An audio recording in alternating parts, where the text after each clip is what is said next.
मैं ट्रक लेकर हाईवे पर निकला तो था एक साधारण सफर के लिए, लेकिन जो मैंने अपनी आंखों से देखा और महसूस किया वो मेरे होश उड़ा देने के लिए काफी था।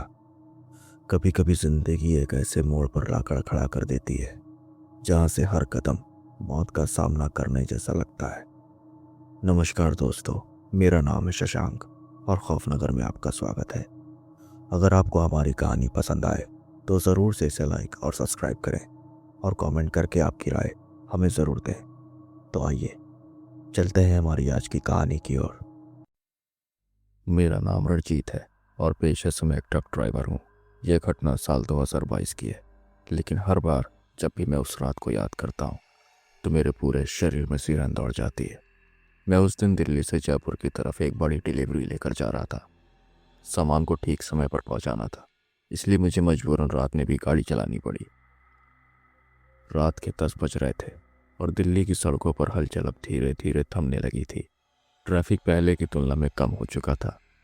ठंड का मौसम अपने चरम पर था।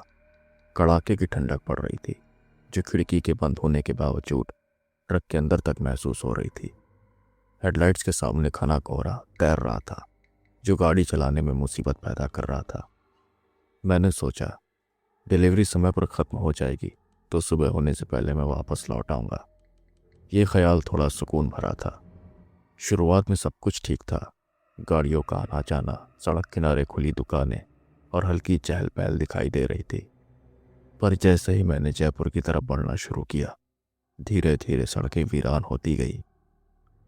सड़क पर अब जंगल की शुरुआत हो चुकी थी। गाड़ियों की आवाज़ धीरे धीरे कम होने लगी और अब मुझे महसूस हो रहा था कि अब मैं इस हाईवे पर अकेला हूँ। ट्रक की हल्की हल्की खरखराहट और सड़क के सन्नाटे का मेल अजीब सा डर पैदा कर रहा था। मैंने रेडियो चालू करना चाहा, लेकिन सिग्नल नहीं मिला। हर बीतते किलोमीटर के साथ सन्नाटा और गहरा होता जा रहा था। रात के 12:30 बज चुके थे। शरीर को गलाने वाली ठंडक पड़ रही थी। मैं अब NH-48 के उस हिस्से में था जिसे हमेशा से सुनसान और डरावना माना जाता है। सड़क के दोनों ओर ऊंचे ऊंचे घने पेड़ खड़े थे, जिनकी टहनियां हवा में हिलते हुए एक अजीब सी परछाई बना रही थी। ट्रक की हेडलाइट्स के सामने धुंधलापन और ज्यादा बढ़ गया था, जिससे सड़क पर ध्यान देना और भी मुश्किल हो रहा था। मैंने एक गहरी सांस ली और अपनी रफ्तार कम कर ली। अचानक सड़क के किनारे कुछ हलचल नजर आई। जैसे ही मेरी नजरें उस ओर गई, मैंने देखा कि वहां एक औरत खड़ी है। उसने हल्के नीले कलर की साड़ी पहनी हुई थी और उसके लंबे खुले बाल उसके चेहरे को आधा ढके हुए थे। वो बिल्कुल खामोशी के साथ सड़क के किनारे खड़ी थी और धीरे धीरे अपना हाथ उठाकर मेरी तरफ इशारा कर रही थी, जैसे मुझे रुकने के लिए कह रही हो। एक पल के लिए मेरी रफ्तार धीमी हो गई। मेरे मन में ख्याल आया कि शायद कोई मदद मांग रही है, लेकिन उसी वक्त मेरे रोंगटे खड़े हो गए, क्योंकि जैसे ही मैं ट्रक रोकने का मन बना ही रहा था कि वो औरत अचानक सड़क की दूसरी ओर भागने लगी। उसकी चाल असामान्य रूप से तेज थी। वो सीधे सड़क के किनारे घने पेड़ों के बीच जाकर कहीं गायब हो गई। मैंने ब्रेक पर पैर रखा और ट्रक को खड़ा कर दिया। कुछ सेकंड्स तक मैं वहीं पर ठहरा रहा, सड़क के उस हिस्से में देखता रहा जहां वो जाकर गायब हो गई थी। पर चारों तरफ घना सन्नाटा था। सिर्फ ट्रक के इंजन की आवाज गूंज रही थी। मैं खुद को संभालने की कोशिश निरंतर कर रहा। फिर मैंने धीरे धीरे ट्रक को दोबारा चलाया और आगे बढ़ने लगा। लेकिन तभी मेरे ट्रक की हेडलाइट्स अचानक झपकने लगी। पहले हल्की चमक दमक हुई और फिर एक पल के लिए पूरी तरह बंद हो गई। ऐसा लगा जैसे किसी ने मेरी ट्रक की रोशनी को जबरदस्ती बुझा दिया हो। उस समय मुझे एहसास हो गया था कि कुछ तो अजीब और असामान्य मेरे साथ घटित हो रहा है।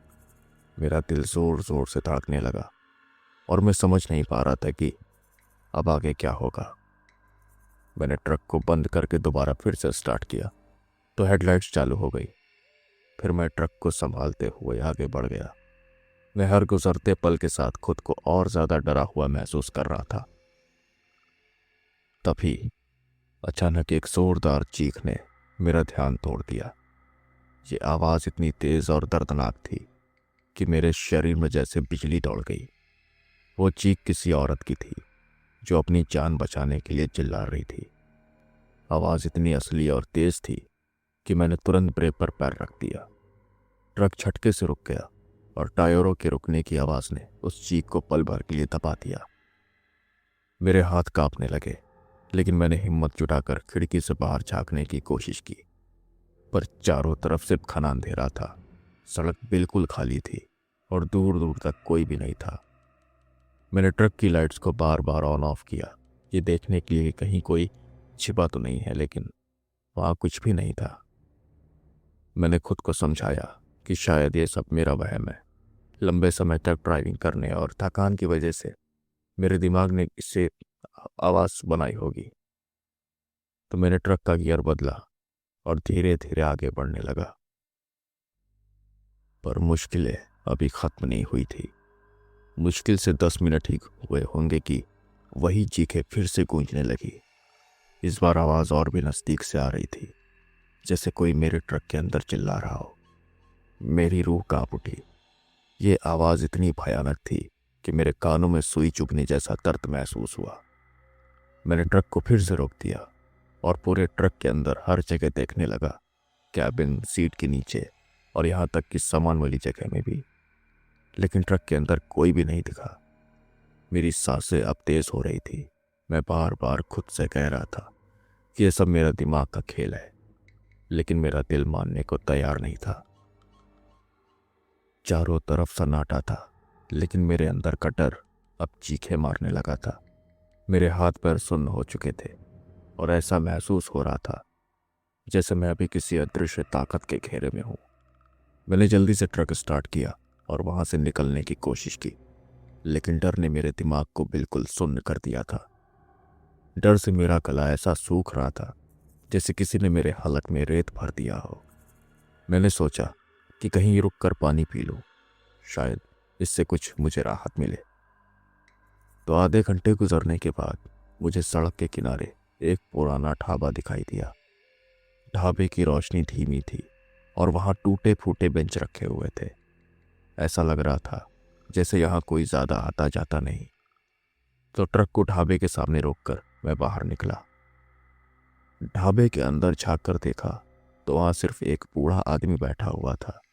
उसने धोती कुर्ता पहन रखा था और लकड़ी की बेंच पर बैठा तसले में आग सेक रहा था। मैंने हिम्मत जुटाई और धीमे कदमों से उसके पास पहुंचा।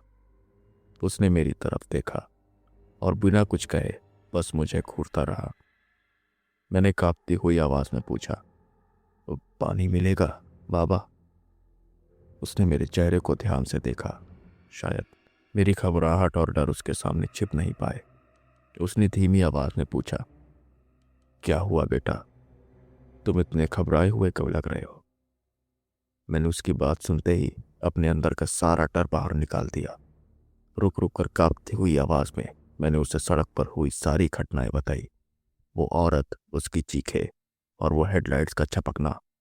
वो पूरी बात सुनता रहा बिना एक शब्द बोले। उसकी आंखें गंभीर थी, जैसे मैं जो कुछ उसे बता रहा हूं उसे उसकी भनक पहले से ही है। जब मैंने उसकी अपनी बातें खत्म की तो वो कुछ देर पहले खामोश रहा। उसकी खामोशी ने मुझे और बेचैन कर दिया। आखिरकार उसने गहरी सांस ली और गंभीर आवाज में कहा, बेटा, इस सड़क पर इस वक्त मत रुको। जितनी जल्दी हो सके यहाँ से निकल जाओ। ये जगह अच्छी नहीं है। कई सालों से लोग यहाँ अजीब अजीब चीखें देख रहे हैं, खास करके उस औरत को। मैंने डर के साथ उनकी तरफ देखा। उसने मेरी आंखों में झांकते हुए कहा, कई लोगों ने बताया है कि यहाँ एक औरत नीले साड़ी में दिखाई देती है और जो भी उसकी मदद करने की कोशिश करता है वो फिर जिंदा नहीं बच पाता। लोग अभी सड़क को श्रापित मानते हैं। ये सब जानकर मेरे रोंगटे खड़े हो गए। मैंने डरी हुई आवाज में पूछा, ये सब कैसे हुआ बाबा? तो उस बूढ़े ने बताया कि कई साल पहले यहाँ एक परिवार का एक्सीडेंट हुआ था। उनकी गाड़ी पेड़ से टकरा गई थी। गाड़ी में एक औरत और उसके 2 छोटे बच्चे थे। उनकी मौके पर ही मौत हो गई। कहते हैं वो औरत अब भी अपने बच्चों को ढूंढ रही है और जो भी उसे रास्ते में मिलता है उसे अपने साथ ले जाने की कोशिश करती है। उनकी बातें सुनकर मेरी हालत और ख़राब हो गई। पसीने से तरबतर मैं वहीं बेंच पर बैठ गया। बाबा ने मुझे पानी का गिलास पकड़ाया और कहा, बेटा, अगर आगे जाना चाहते हो तो सीधे निकल जाओ। इस सड़क पर अब भूल से भी अपनी गाड़ी मत रोकना। उनकी चेतावनी मेरे दिल में घर कर गई। पानी पीकर मैंने खुद को थोड़ा संभाला और ट्रक की ओर बढ़ा। अब मेरी हर हरकत में डर और बेचैनी थी, जैसे मौत हर कदम पर मेरा पीछा कर रही हो। बाबा की बातों ने मेरे हाथ पैर बिल्कुल ढीले कर दिए। उनकी हर बात मेरे दिमाग में गूंज रही थी और डर अब मेरे हर सोच पर हावी हो चुका था। मैंने खड़ी की ओर देखा। रात के 3 बजने वाले थे। मैंने खुद को समझाया कि अब यहाँ से ज़्यादा रुकना सही नहीं है। जितनी जल्दी हो सके मुझे इस सड़क को पार करना होगा। मैंने ट्रक की चाबी घुमाई और इंजन स्टार्ट किया। ढाबे वाले को हल्का सा सिर झुकाकर विदा लिया और हाईवे पर वापस लौट आया। घने कोहरे के कारण हेडलाइट की रोशनी बस कुछ फीट आगे ही जा पा रही थी। सड़क पर कोई भी नहीं था, न गाड़ी न इंसान। पर जैसे ही मैं कुछ दूर गया, अचानक ट्रक ने झटके लेना शुरू कर दिया। मैंने मन ही मन प्रार्थना शुरू कर दी, लेकिन इससे पहले कि मैं कुछ समझ पाता, ट्रक का इंजन पूरी तरह से बंद हो गया। ट्रक बीच सड़क पर एकदम खामोश खड़ा हो गया। मैंने दोबारा चाबी घुमाने की कोशिश की, लेकिन इंजन ने एक बार भी आवाज नहीं की। चारों तरफ धूप अंधेरा छाया हुआ था। तभी मुझे कुछ भयानक सा सुनाई दिया, किसी के कदमों की धीमी धीमी आवाज। ये आवाज मेरे ट्रक के पीछे से आ रही थी। मैं कुछ पलों तक हिल भी नहीं पाया, लेकिन जब ध्यान लगाया तो मुझे उसमें पायलों की झंकार भी सुनाई दी। ये आवाज इतनी साफ थी कि मुझे यकीन हो गया कि कोई मेरे ट्रक के पास है। कांपते हुए मैंने खिड़की से बाहर झांकने की हिम्मत जुटाई। ट्रक की रोशनी में मैंने देखा कि वही नीली साड़ी वाली औरत मेरे ट्रक के पिछले टायर के पास खड़ी थी। इस बार उसका चेहरा बिल्कुल साफ साफ दिखाई दे रहा था। उसकी आंखें गहरी और खाली थी, जैसे उनमें कोई जान ही ना हो। चेहरा पूरी तरह बेजान था, लेकिन उसकी भयानक मुस्कान मेरे दिल को दहला रही थी। एक पल के लिए मेरी हिम्मत ने मेरा साथ छोड़ दिया।